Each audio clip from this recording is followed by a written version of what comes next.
Hello mga kids! Pinagpalang araw sa inyong lahat. Welcome sa ating Shepherd's Kids Identity.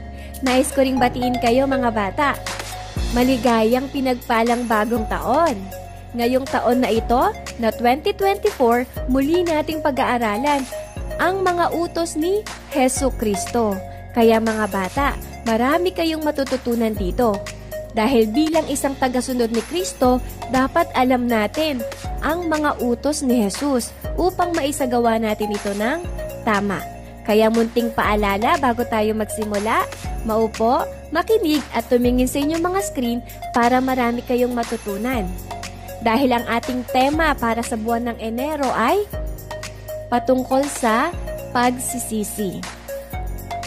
At ang ating aralin para sa araw na ito ay pinamagatang ano ang pagsisisi. Okay? Dapat malaman natin ito ng mabuti at maintindihan natin upang maisagawa natin ito ng tama. Dahil hindi basta-basta ang pagsisisi na nais ni Jesus para sa atin. Nais niya maging tama ang bawat aksyon natin upang maging mabuting tagasunod tayo ni Jesucristo. Kaya mga bata, handa na bang magsimula? Ayan. So, ang mga nagagawa nating kasalanan ay dapat nating pinagsisisihan. Ang ating pag-uusap sa araw na ito ay may kinalaman sa pagsisisi. So, bago tayo magpatuloy, pakinggan muna natin ang ating kwento na magpapakita ng pagsisisi sa kanyang nagawang kasalanan. Ito ay makikita natin sa Lucas, Kabanata 15, talata 11 hanggang 24. Lucas, Kabanata 15, talata 11 hanggang 24. Sinabi pa ni Jesus, may isang tao na may 2 anak na lalaki. Sinabi sa kanya ng bunso, Ama, ibigay na po ninyo sa akin ang mamanahin ko. At hinati nga ng ama ang kanyang ari-arian. Pagkalipas ng ilang araw, ipinagbili ng bunso ang kanyang bahagi at nagpunta sa malayong lupain. Nilustay niya roon sa mga bisyo ang lahat niyang kayamanan. Nang maubos na ito, nagkaroon ng matinding tagutom sa lupaing iyon, kaya't siya'y nagsimulang maghirap. Namasukan siya sa isang taga roon at siya'y pinagtrabaho nito sa isang babuyan.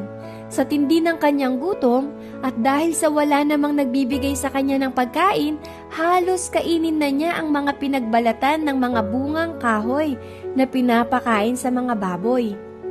Ngunit napag-isip-isip niya ang kanyang ginawa at nasabi niya sa sarili, labis-labis ang pagkain ng mga alila ng aking ama, samantalang ako'y namamatay dito sa gutom.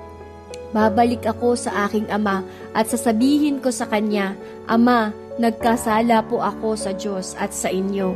Hindi na po ako karapat-dapat na tawaging anak ninyo. Ibilang na lamang ninyo akong isa sa inyong mga alila. At siya'y nagpasyang umuwi sa kanila.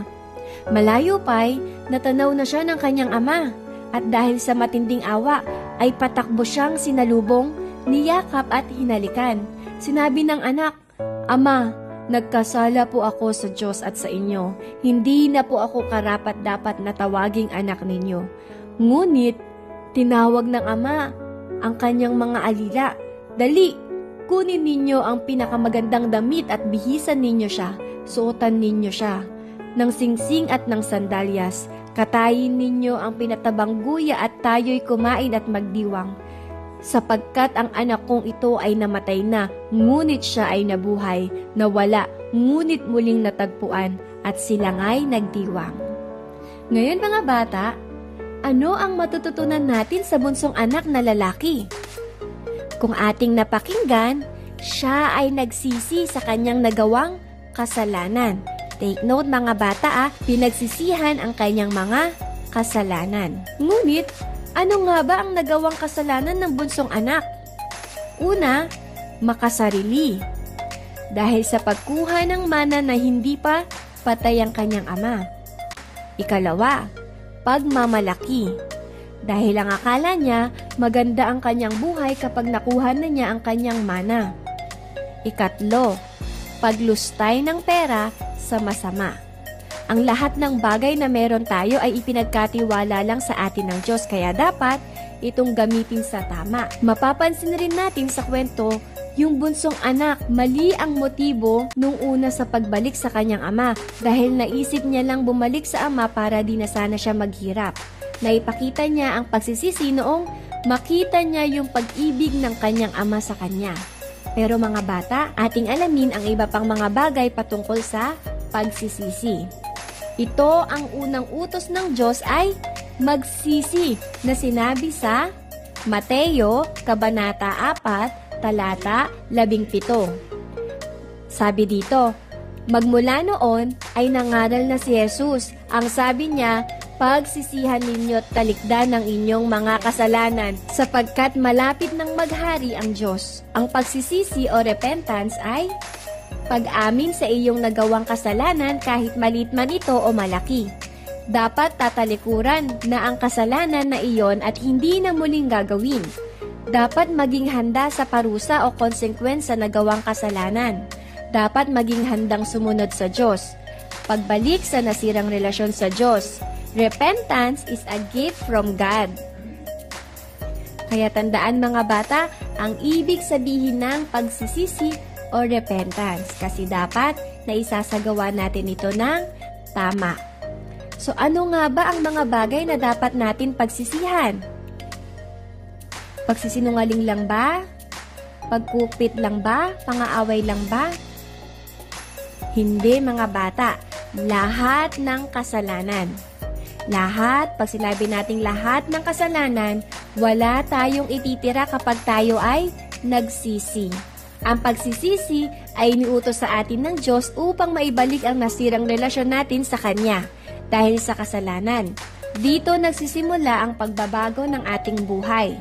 Kaya napakahalaga sa ating kwento ang pinakita ng bunsong anak na bumalik sa ama at ang pagsisihan ang kanyang nagawang kasalanan. Ganun din tayo. Kapag nakagawa tayo ng kasalanan, dapat lang napagsisihan natin ito sa harapan ng Diyos Ama. Masaya at malugod ang pagtanggap na gagawin sa atin ng Diyos. Tandaan, ikaw, ako at tayong lahat na mga tao ay dapat magsisi sapagkat lahat tayo ay may kasalanan o nakakagawa ng kasalanan. Mahal tayo ng Diyos, kaya iniutos niya na pagsisihan ang ating mga kasalanan upang malinis at matuwid tayong makaharap sa Kanya. Sa mga susunod na linggo mga bata, aalamin pa natin ang ilang pang katotohanan patungkol sa pagsisisi. Ngayon, tayo ay manalangin upang ihingi ng tawad ang iyong mga nagawang kasalanan at pagsisihan sa harapan ng Diyos sa pamamagitan ng panalangin. Nais ko mga bata na kayo ay magsiyuko ngayon upang tayo ay manalangin. Panginoong Jesus, ako po ay lumalapit sa inyo at nagpapakumbaba. Humihingi po ako ng kapatawaran sa lahat ng aking kasalanan na nagawa. Nais ko po na magkaroon ng magandang buhay kasama po kayo. Panginoon, kayo na po ang maghari sa aking puso. Ikaw na po ang Diyos na aking susundin at sasambahin. Panginoong Jesus, maraming salamat po sa pagsakripisyo at pag-alay ng inyong buhay para sa aking kaligtasan. Kaya Panginoon, nais ko na maibahagi ko rin sa ibang tao ang pagmamahal na ibinahagi niyo po sa akin. Maraming salamat po sa lahat, Panginoon. Ito po yung aking tanging dalangin sa pangalan ni Jesucristo. Ayan, doon nagtatapos ang ating aralin para sa araw na ito. Tandaan mga bata ang ibig sabihin ng pagsisisi o repentance. Hanggang sa muli mga bata. See you next week. Bye-bye!